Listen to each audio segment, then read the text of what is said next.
Good day, sir. The problem I choose is the Shapeshifter Academy. So the story is in the magical realm of Offlandia, the Shapeshifter Academy teaches young scholar to transform into a different shape. Each shape has a unique way of calculating this area, and the student must learn how to implement this in their spell. So first is create an abstract class called shape with. So a protective field shape name string to store the name of the shape. A public property shape name to get or set the shape name. An abstract method calculate area that return a double. So the program start by the defining an abstract class shape. So yung class is protective field shape name to store the name of the shape, and the public property shape name to get or set this name. So ano nga ba yung protective field? So the protective field is an access modifier used for attribute, method, and constructors, making them accessible in the same package and subclasses, or in many other language there also exists protected field accessible only from inside the class and those extended in, like problem but plus access from inheriting classes. Mm. It is also declare an abstract method to calculate area, which must be implemented by any derived class. So the next is create three derived classes, which is circle, rectangle, and triangle. So first is circle. So yon, gagamitan natin ang private field radius. Then implement calculate area to return the area of the circle to mat point pi times radius. So use a constructor to initialize the shape name and radius. The circle class inherent from shape and has a private field radius. So it means the constructor that initialize the shape name and radius. Then to calculate the area is to override to return the area of the circle using the formula using the pi times mat pi times radius. Then the next is rectangle.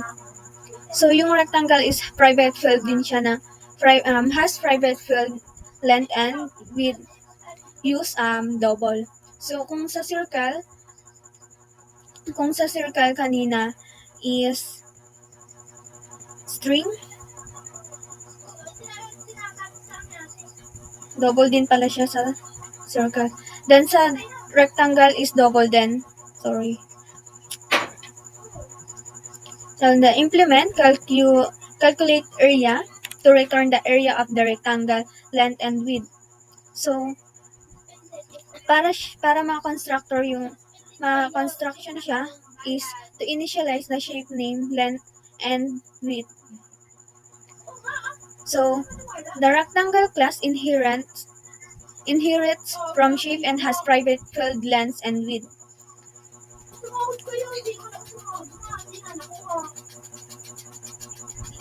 So the calculate area method is overridden to return the area of the rectangle using the formula which is length times width. So the next is triangle. So dito sa triangle is private field, then base length and height, and double. So para ma-implement yung calculate area is to return the area of the triangle 0.5 times base length times height. Then para ma-construct yung shape name and base length and height, the triangle class inherits from shape and has private field base length and height.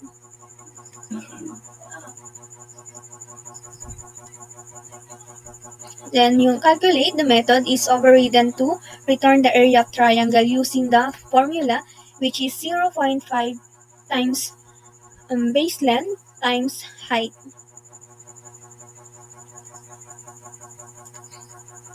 Then the next is yung to ensure the encapsulation by making all fields, which is radius, length, width, base length, and height, the private and accessible only through their respective constructor. So the main method is the entry. The point of the program is to create instances of circle, triangle, and rectangle with specific dimension. So yung circle with a radius of 3, rectangle with a length of 4, and a width of 5. Then yung triangle with a base of length of 6 and the height of 4.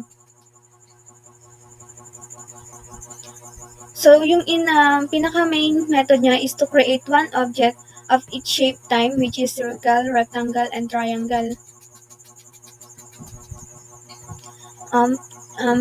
For each object, ang calculate area method niya is to print the shape name and to area to demonstrate polymorphism.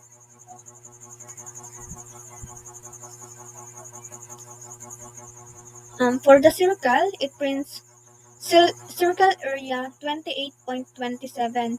For the rectangle, it prints rectangle area 20.00. For the triangle is triangle area 12.00. So yung input niya, initiate circle with radius 3, rectangle with length 4 and width equals 5, and triangle with base length 6, and the height is equals 4. So, and yung output niya is circle area 28.27, rectangle is area 20, and yung triangle is 12.00. That's all. Thank you.